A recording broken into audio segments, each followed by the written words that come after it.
one of my passions really comes from Brené Brown, because she talks about belonging a lot. And I think she talks about that being such a fundamental requirement for both us as adults, but also for the pupils. And I wonder, was it the pupils who brought you round to that idea of belonging, or was it the adults? How did you come to that word of belonging being so important? Yeah, well, it was a consultative process for everyone that Kate led us through. But I think that there's something very special about those words resonating with the senior central team of the trust, and it's not just a sequence of buzzwords. It's actually something that really resonates with us as human beings, and that's why it's easier for us to live and breathe with that. And yeah, thanks for pointing us in the direction of the pupils. Our schools, by their very essence, being specialist provisions, it absolutely should be about everybody feeling like they belong. And some of our young people have had negative previous educational experiences, unfortunately, and that's not, I'm not criticising any provision. Some of our young people are really complex, and in some of the provisions they've been in previously, it hasn't worked out well for them. And by the definition of our schools, it's really important that those young people belong, and therefore the adults should work in the same kind of environment as well. So Kate might be able to talk a little bit more, or would be able to talk a little bit more about that consultative process. Yeah, so we led a series of workshops across the organisation where I must admit that the majority of what we were receiving through the workshops was about pupils. So pretty much 100% was about pupils. But it wasn't until we started really thinking about what our culture needed to be, was that actually well-being is about everyone. The pupils will not have great well-being if the staff haven't got great well-being, and our people haven't, or the parents or the people that we're working with and inviting into the school. So when we landed on those words, everyone belongs, learns and grows, it genuinely felt like a eureka moment. Like, that is everyone. As a member of Manor Hall, I should belong and be able to learn and grow.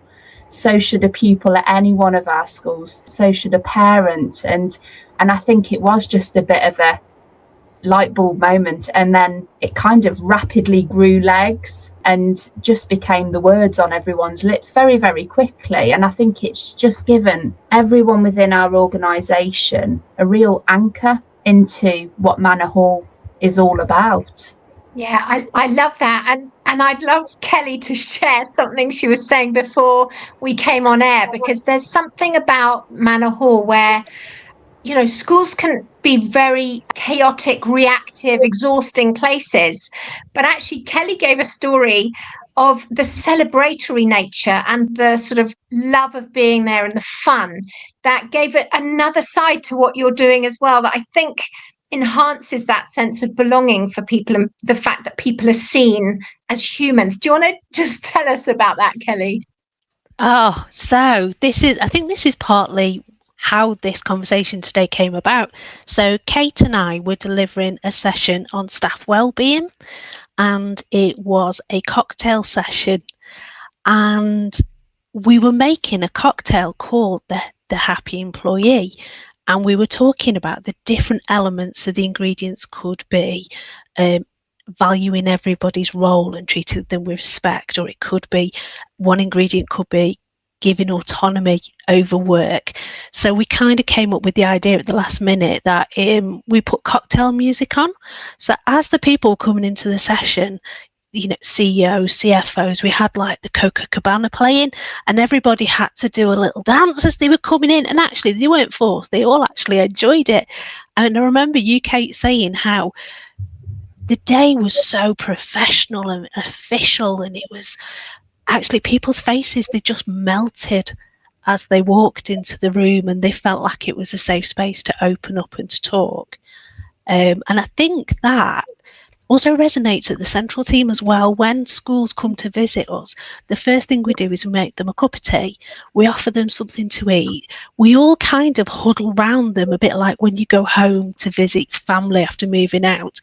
It's a safe space where we nurture them, and they feel like they are important to us. And if they're thriving, it means that they can then support their wider teams.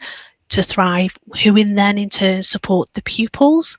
And I know that Phil was going to talk a little bit about psychological safety, and I think that's something we offer without perhaps even realising we were doing it. We're not afraid to hold our hands up and say, actually, I need to learn. I did something wrong.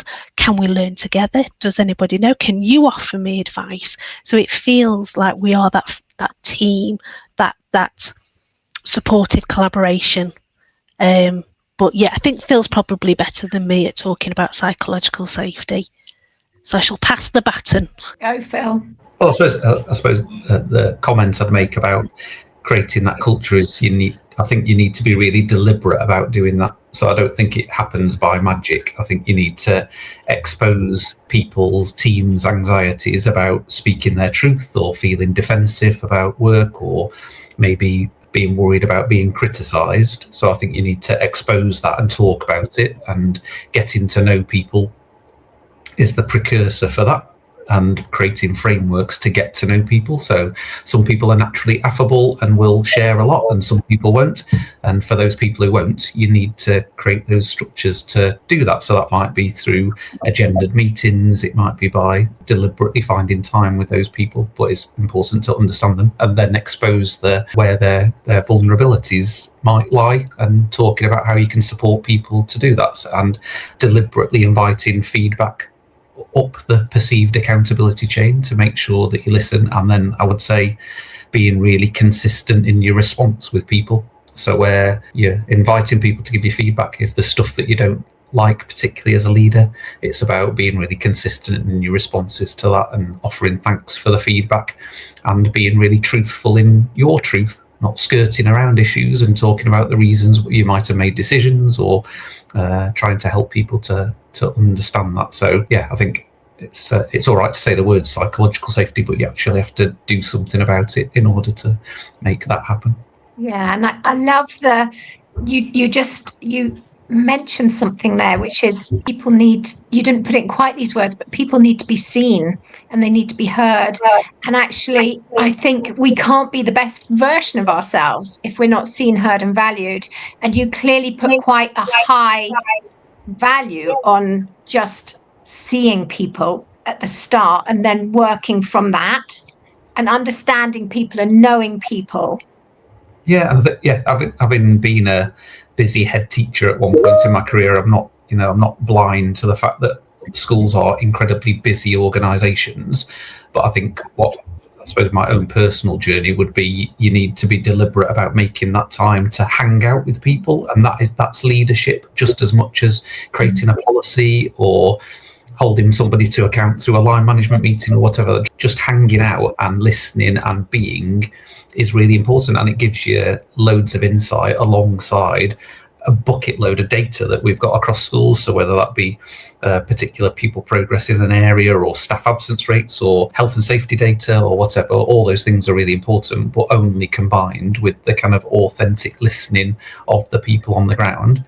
And also knowing that, with 1,000 employees, we can't possibly listen to, or I can't possibly listen to 1,000 people, but examples give you a cue in to ask further questions, which unpick situations that you just want to help people make it better. And I think it's like, I suppose, I don't think my job's that hard, really. It's about just creating conditions for other people to thrive, and that then helps young people to thrive. So it's just about finding systems to get that information to make those sensible decisions, I hope and think.